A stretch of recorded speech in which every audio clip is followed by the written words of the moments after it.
Bienvenue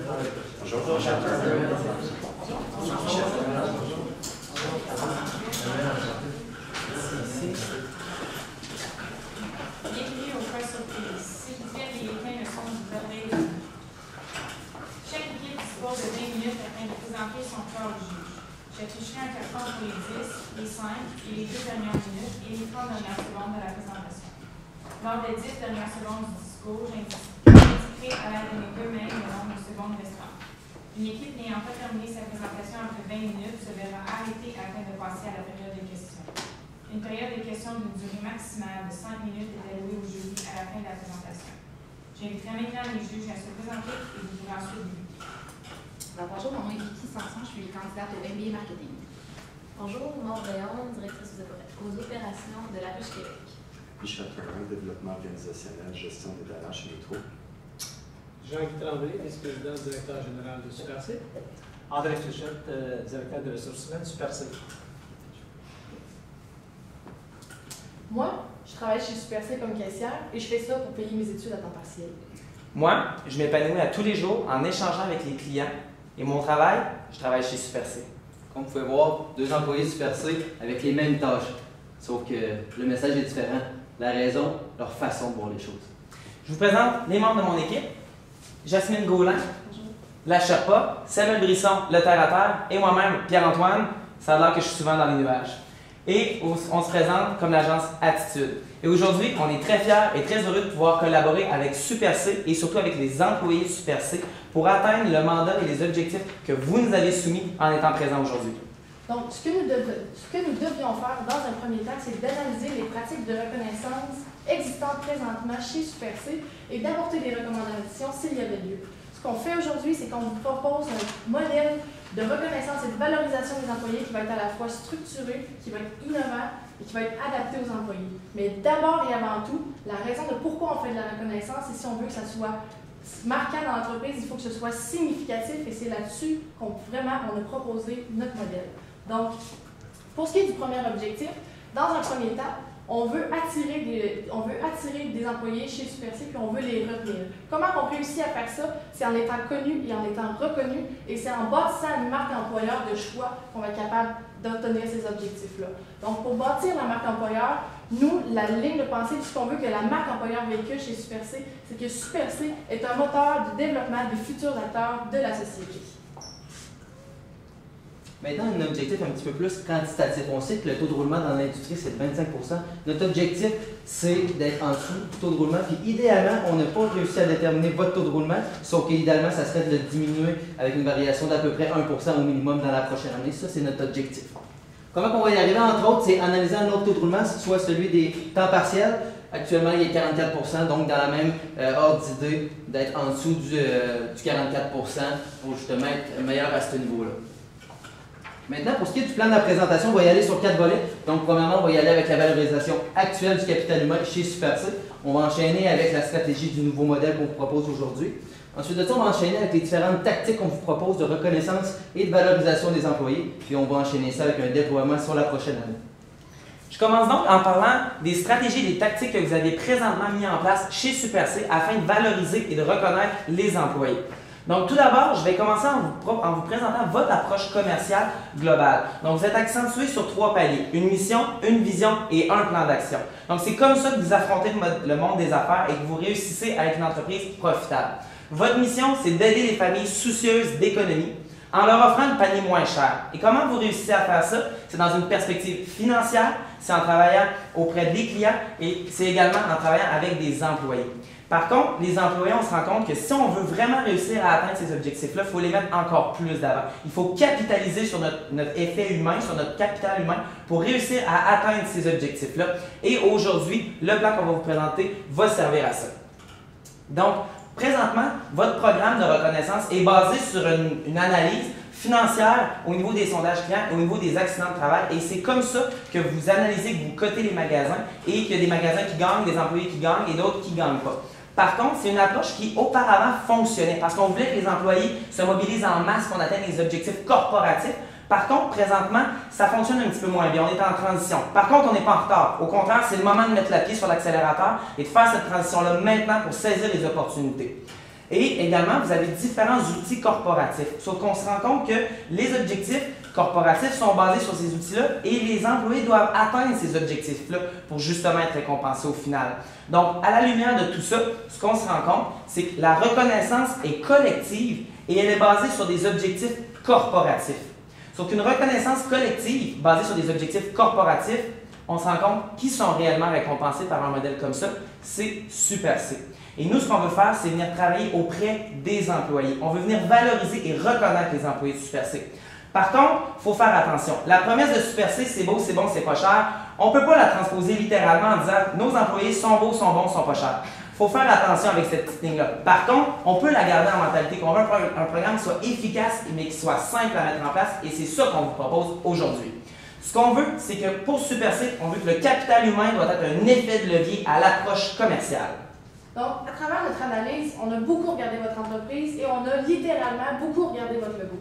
Ce qu'on trouvait, c'est que votre logo, le C représente tout l'effort, toute l'approche commerciale que vous avez. Et vous voyez, il y a une petite partie manquante pour faire un beau cercle. Et cette partie-là, en fait, c'est le maillon qui doit s'insérer et qui doit vraiment faire une fonte avec l'approche commerciale que vous avez présentement. Et c'est justement la juste place que les employés doivent occuper dans l'entreprise et dans le modèle qu'on vous propose. C'est pour ça qu'aujourd'hui, on vous propose le programme Cible. Un programme qui est axé pour les employés, qui va les reconnaître, qui va les valoriser et qui n'est pas différent de votre approche commerciale, mais plutôt qui vient s'imbriquer dans votre approche commerciale pour atteindre notre cible qui est de valoriser les employés.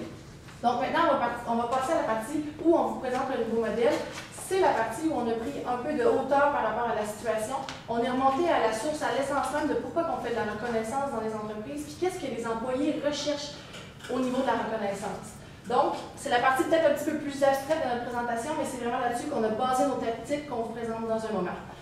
Donc, vous voyez le personnage en bleu, ça représente la situation dans laquelle on s'est mise. On s'est vraiment placé dans la peau de l'employé. On s'est demandé qu'est-ce qu'on veut avoir comme reconnaissance, qu'est-ce qu'on recherche au travail.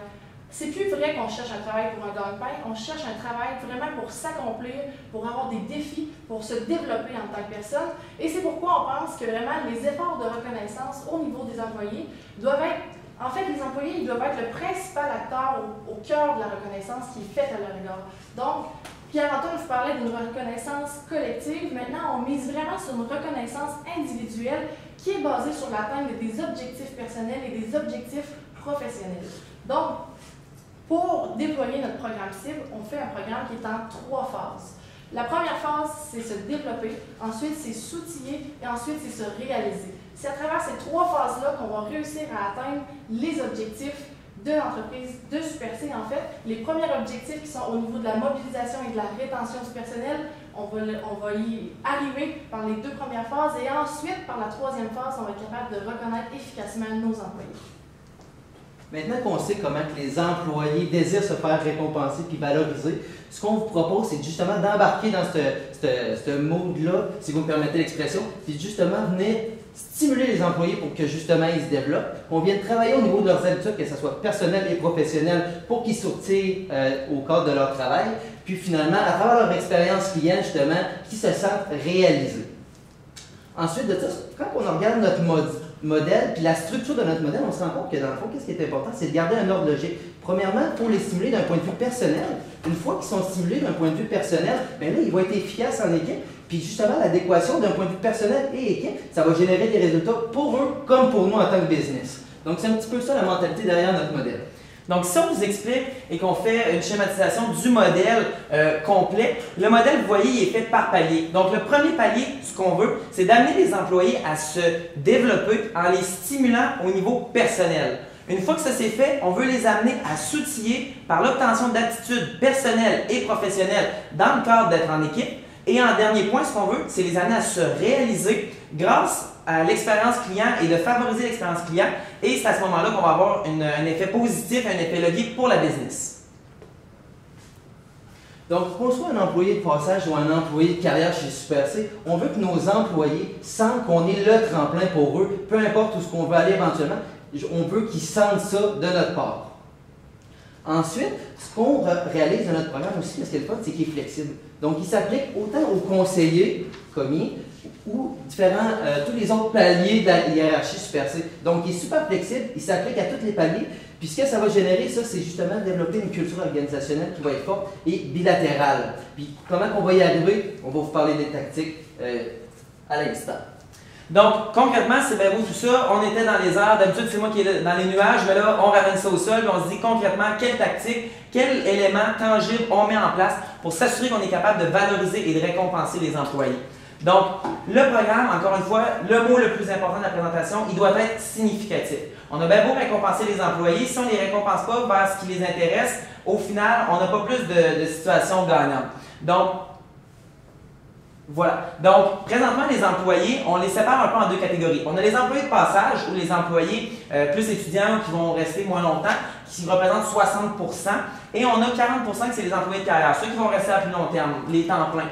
Par contre, même si on se dit, OK, eux, on risque de les perdre, il ne faut pas trop investir, au contraire. Le but du programme, Samuel l'a dit au début, c'est important de capitaliser sur le 44% du début. C'est parce que ces gens-là, au lieu de les garder 2 ans, si on est capable de les garder 3 ans, 4 ans, 5 ans, on est capable d'étirer leur passage chez Super C et ça a une valeur positive parce qu'on diminue les frais d'adhésion et de rétention du personnel.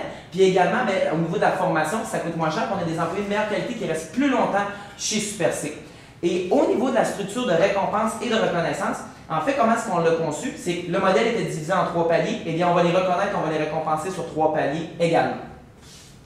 Maintenant, passons à la première stratégie qui est de se développer pour vos employés. Comment nous, on les aide justement à réaliser ça? C'est en les éveillant. Ce qu'on vous propose, c'est super simple, sauf que la réalité, c'est que si on ne réussit pas à capitaliser à ce niveau-là, les autres tactiques ne servent à rien littéralement. Donc, ce qu'on vous propose, c'est que chaque employé, par exemple, qui sont nouveaux, qui rentrent, on va leur faire choisir 3 objectifs personnels propres à eux qu'ils vont pouvoir réaliser à travers leurs tâches au quotidien chez Super C. Puis ça, ce que ça va faire, c'est que l'employé va sentir qu'il ne rentre pas juste travailler pour Super C. Il y a un motif personnel, puis ça, on croit fortement que ça va lui permettre justement d'être encore plus efficace pour vous, donc générer plus de productivité, etc.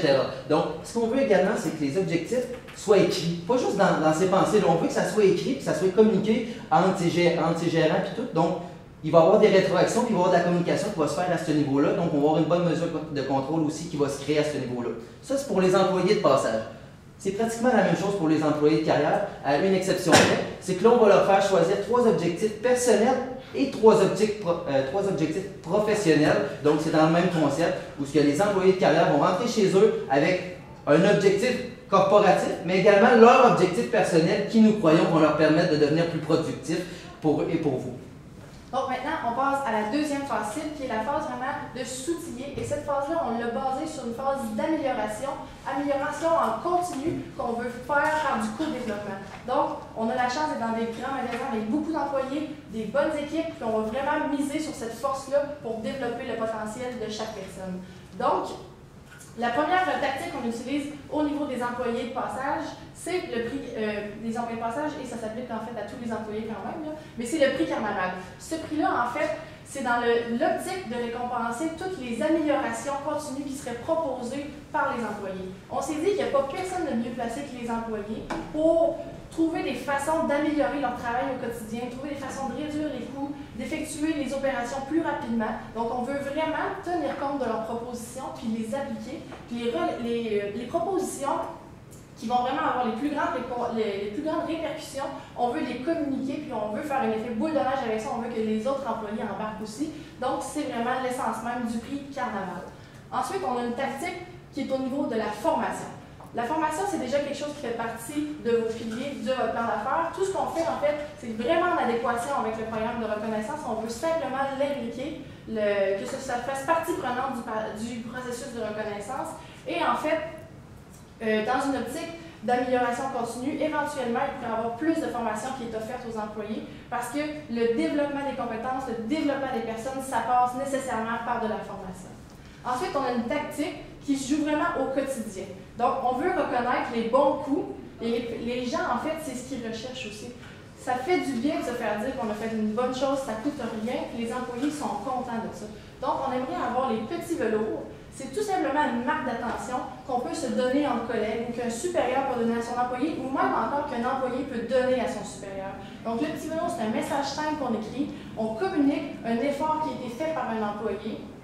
qui a fait une différence dans une journée, qui a fait du bien, qui a déchargé l'équipe, puis tout le monde en est reconnaissant. Donc, on veut, oui, le reconnaître comme ça, puis après, on a un autre effort qui est de valoriser ces reconnaissances-là. Comment on va le faire? C'est en utilisant des outils qui sont dans tous les magasins, qui sont les babillards. Présentement, les babillards sont beaucoup utilisés à des fins plus corporatives. On parle des indicateurs de performance, toute l'approche corporative est là également.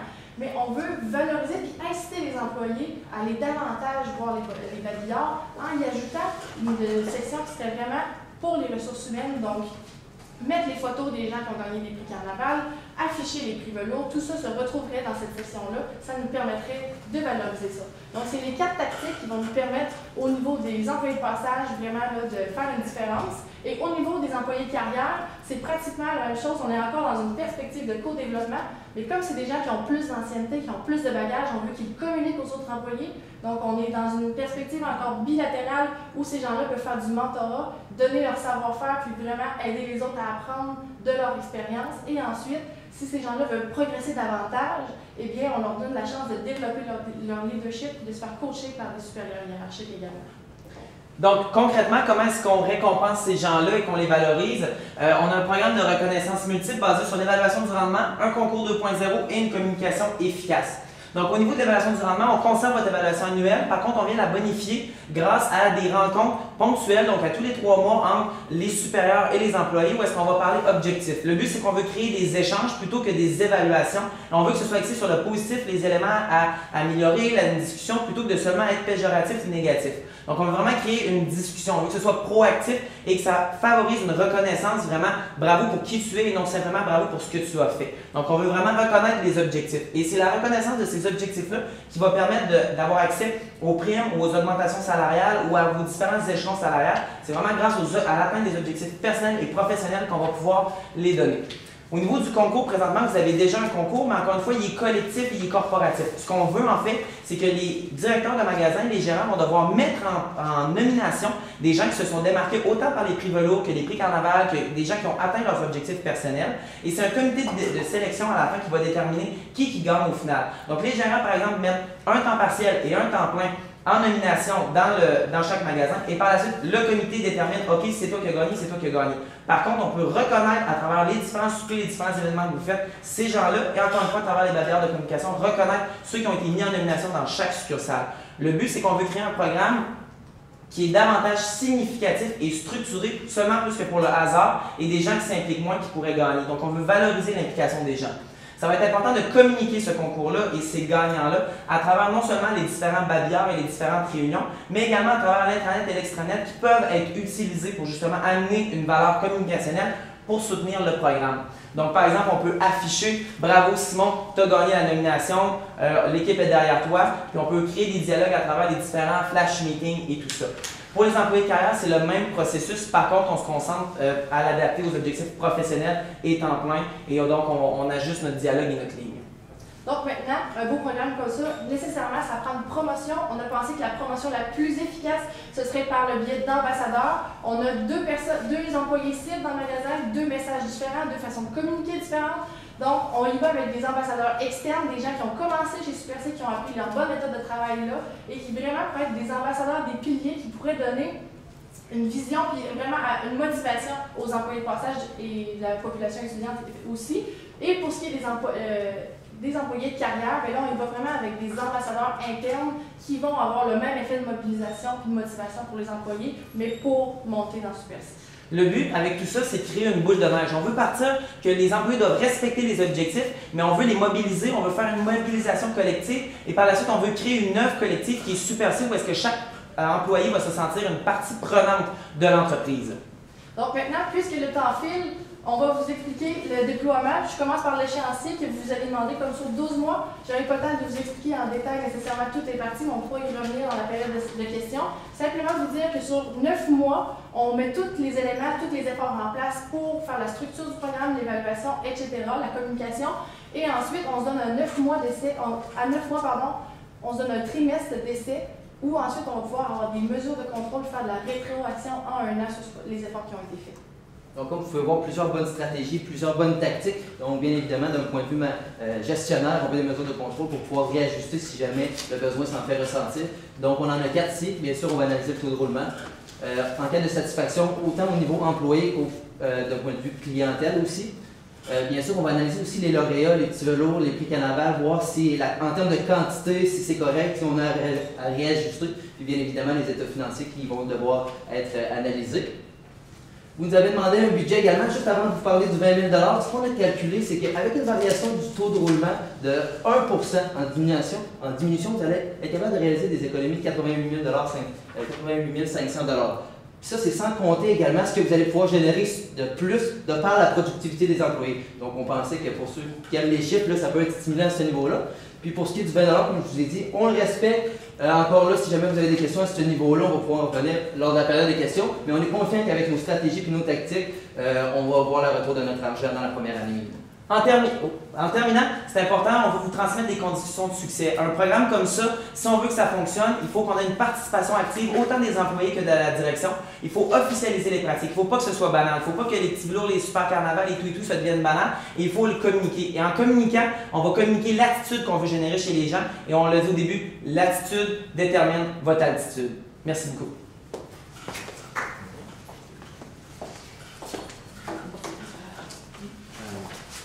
Je vais vous demander de m'expliquer un petit peu mieux. Vous y allez vraiment une forte recommandation de passer d'un système de valorisation collectif individuel qui est un peu mixte à vraiment y aller pour l'individuel.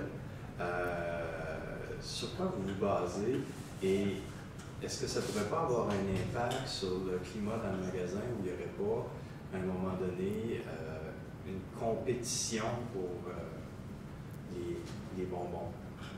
En fait, le programme, je comprends ce que vous voulez dire, puis le fait qu'il peut y avoir une compétition, le fait que les objectifs sont personnels, mais en fait, c'est pas des objectifs qui sont nécessairement pécuniaires, c'est pas des objectifs qui ont...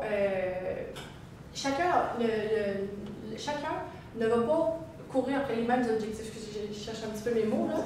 Mais ce que je veux dire en fait, c'est que c'est vraiment des objectifs que les personnes vont choisir pour eux, pour leur développement personnel, puis ensuite, ils vont pouvoir dans le fond capitaliser sur ces forces-là. Puis, on veut inciter au travail d'équipe. Puis, les prix Carnaval, je ne l'ai peut-être pas mentionné, mais c'est des prix qui peuvent gagner aussi par département. Si c'est une opération, que c'est le département au complet qui est engagé dedans, mais c'est le département au complet qui va être méritant à ce moment-là. Donc, on ne pense pas que ça va avoir un impact parce que c'est vraiment, on va chercher les valeurs des personnes dans le fond, puis on va chercher ce qu'ils se développent pour ce qu'ils veulent vraiment. Juste parce que c'est un peu dans la continuité. Oui. 3 objectifs personnels pour un employé qui est là, régulier, 3 objectifs personnels plus 3 objectifs professionnels, 6 000 employés. Comment avez-vous vu l'aspect contrôle, suivi?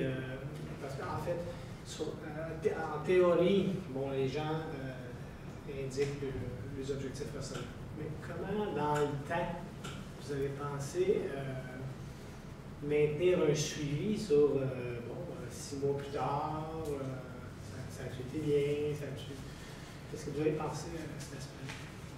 Mais en fait, oui, en fait, ce qu'on s'est dit, c'est justement les flash meetings et les rencontres hebdomadaires ou trimestrielles, on veut les alléger parce qu'on ne peut pas se permettre de remplir des rapports fastidieux à chaque fois, ça ne fonctionnera pas. Ce qu'on veut en fait, c'est que les gens les remplissent, on va pouvoir créer comme des rapports ou des boards, si vous voulez, où est-ce que les gérants de département vont pouvoir avoir leurs employés en dessous et leurs différents objectifs personnels et professionnels. Ensuite, le niveau hiérarchique, ça va être la même chose et ainsi de suite. Donc, on va venir quand même diminuer le nombre de personnes. Ça ne sera pas une personne qui va avoir 6 000 photos dans son bureau avec les objectifs en dessous.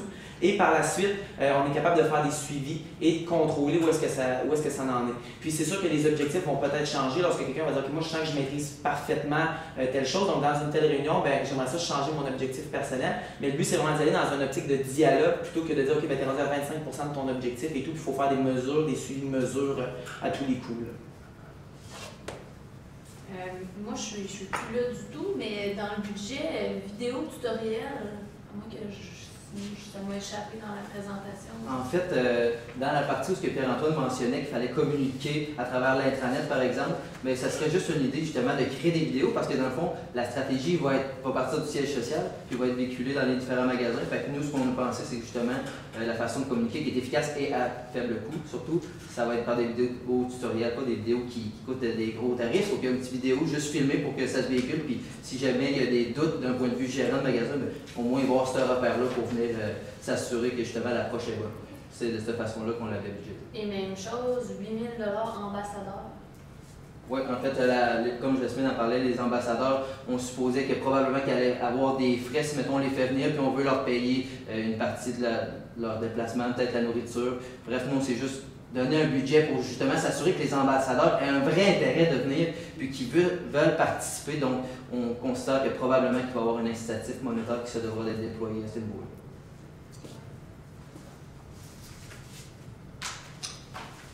Puis, est-ce qu'il y a un objectif de dire le prix camarade? En fait, c'est qu'on faisait allusion à l'ancien nom. Puis le prix Carnaval, on trouvait qu'on était dans une ambiance de festivité. Puis dans le fond, on va rechercher aussi les gens qui sont là depuis longtemps puis qui ont travaillé quand ça s'appelait Super Carnaval.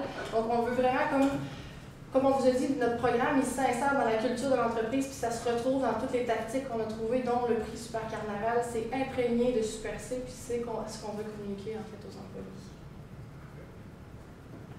J'ai bien compris la distinction que vous faisiez avec les employés à temps partiel de passage et les employés de carrière. Est-ce que vous avez pensé à une façon de transformer les employés de passage en employés de carrière? Oui, bien en fait, le but justement des rencontres régulières également, ça permet d'établir un dialogue. Lorsqu'on sait que, par exemple, que nos employés ont terminé l'école ou qu'ils ont un champ d'intérêt qui peut... Ah, bon, désolé. Merci. Ça a l'air que ça va